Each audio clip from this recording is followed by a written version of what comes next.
Welcome to the RTO Superhero Podcast with me, Angela Connell, where we explore the complexities of compliance and how to ensure business success within an RTO.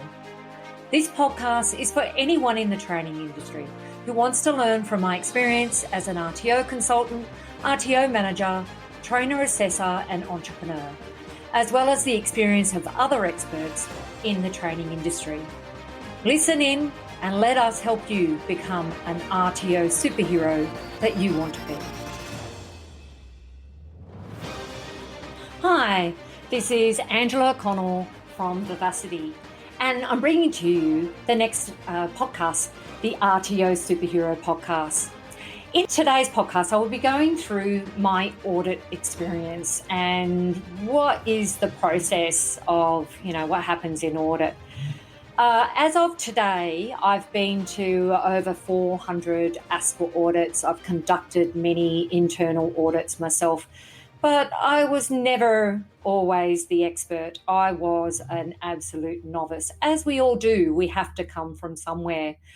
So I thought I'd share with you my very first audit. I had a history of working in training coordination for a number of training organisations. The first one was a TAFE that I worked at in Newcastle. So I was a temp there and I was employed to come in, and I was the nasty person that had to ring all of the trainers and say, that degree that you have in education, you now have to do a certificate for in training and assessment. They weren't happy. They weren't happy at all. It was a very interesting role that I had to do, and we had very mixed responses because they were like, well, I've got a degree. Why do I need to do a Cert 4? Anyway, that was my first opportunity to be able to, I actually started my Cert 4 in training and assessment there. Prior to that, I actually did a train the computer trainer. Which was a very long time ago, but I had done little bits and pieces for teaching. Anyway, back to my audit experience. So I secured a position with Hunter Health, and I was working with the mental health nursing programs and Cert 4 in counselling. We had a range of courses that we're offering. And what I did was, my job was as training coordinator within this organisation. It was really my first experience with accredited training. I didn't really have a lot to do with it before. I'd worked with a lot of non-accredited training before. So what I had done was I was coordinating the Cert 4s in training assessment. There was also masters in mental health nursing. I coordinated the trainers. I coordinated the students. And when I started there wasn't actually any database. It was not very well coordinated at all. And I went in and I actually built a database out of an Excel spreadsheet. And then I went into and built an access database. So I built this access database for coordinating all the students, the trainers, the materials, their enrolments, the different training sessions, and set that all up. I was also responsible for putting all the materials together. I think my very first day I had to, for the first week, sit in a small little closet and bind numerous exercise books for students. And I'm sure if anybody's been in the training industry from the very beginning, they've mostly been stuck in that same sort of position. Anyway, my manager came along and said, we've just got this person coming in and they just want to review what we're doing for our training. And I just need you to come along and explain what you do. And I went, okay, yep, no problems. I'll come along. What do I need?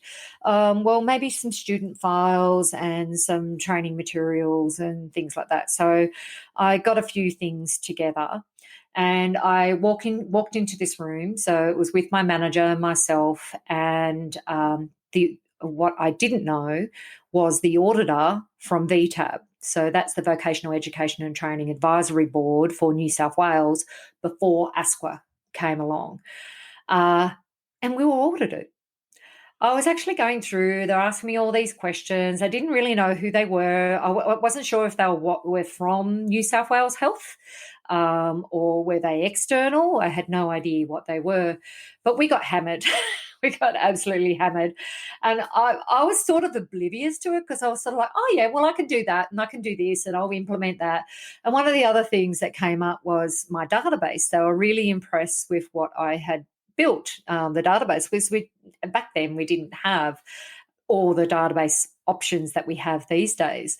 So they liked that. So I was like, phew, at least I did that. And that was something that I had identified.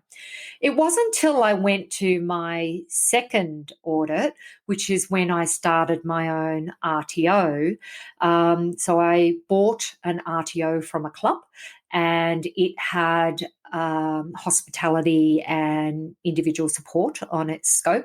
I couldn't buy the RTO because it was owned by a club. So I set up my own RTO in conjunction with delivering training and assessment under this club.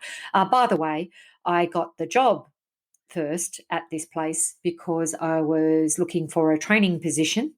I went for an interview as a trainer in business and they called me back the same day and offered me a job as their training coordinator. And 6 months later, I bought the business. So I took over the business. And that was my first experience at running an RTO. Prior to that, I'd been a trainer assessor or a training coordinator. Wow. Do you learn the hard way when you just jump into an RTO? I learned so much. Prior to getting into the RTO, I had worked, my background was graphic design, desktop publishing, and I had done a lot of policy and procedure writing, mainly for WHS, and I was also doing industrial relations and writing policies and procedures for staff handbooks and things like that. So I had a bit of experience with writing policies and procedures before. And for some reason, I just have a knack for taking legislation and converting it into policies and procedures. So it was a very interesting process. And when I first took over the RTO, I had my audit. At the time, it actually took me 6 months for me to get my application submitted and go to audit. And the reason why is they had a change of legislation whilst I was taking over the RTO. So I had to rewrite all of my policies and procedures to the new standards. And it was the Australian Qualifications Framework at that stage. I had to rewrite them before I could get my application submitted. So it was a major, major change in our policies and procedures, and that was through VTAB back then that I did that. Anyway, I submitted my application. They came in and did an audit, and the audit, oh my God, it was a nightmare. I think, we had like 80% of the standards were non-compliant. And I learned so much. So this is back in 2006, I think it was when I started that. And it was major, like, non-compliances. There was so much work. I had a good auditor who I at least could go back and forth with. And at that time, you were allowed to submit. They would give you some feedback and then you'd resubmit. And one of the things that was non-compliant was how to prepare cocktails under our hospitality training package. And I wrote an assessment tool in how to prepare cocktails. Prior to that, all my experience was drinking cocktails. It wasn't actually preparing and serving, or I prepared and served for home parties and things like that, but I didn't know the whole process. I learned a lot. I learned a lot about the whole process. And it was when I went through that audit process that I went, oh, I think I actually went through a VTAB audit when I was back at Hunter Health. It was very interesting because I was like, oh, seriously, that's what I was doing? Anyway, there was lots of backs and forths with this audit for my initial registration. We finally got it all through. It was very funny because the auditor I'd say, well, I kept going back. He said, no, it's not compliant. I go back, no, not compliant. I go back, no, not compliant. And then I said, can you just tell me exactly what I need to put into the assessment tool? He said, no, I can't. Oh. I've heard recently that there's been a number, it's not just recently, I've heard it in the past as well, is people asking ASQA, well, why don't you just write all of the assessment tools? The problem is with that is that ASQA is the regulator. They don't write policies and procedures. They don't write the legislation. They don't write the standards.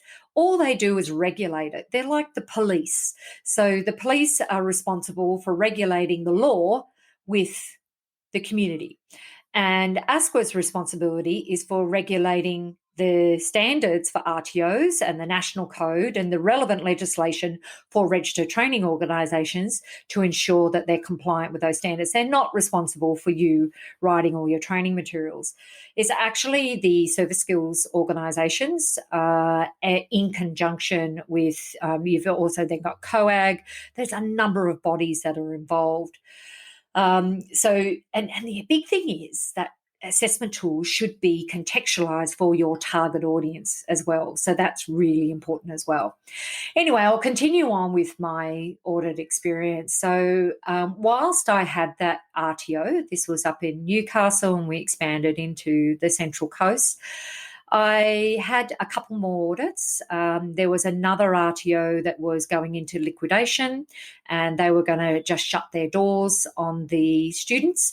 And I took over 76 students in the Central Coast and I basically ripped out everything that they had and implemented my policies and procedures and documents and things like that.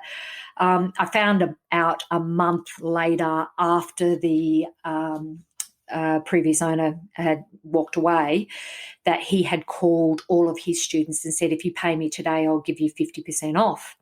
So they had to pay in full. So I found that out a month later and I was still delivering training for training that I hadn't been paid for. So I'd lost $100,000 that year, but I also made $100,000 profit.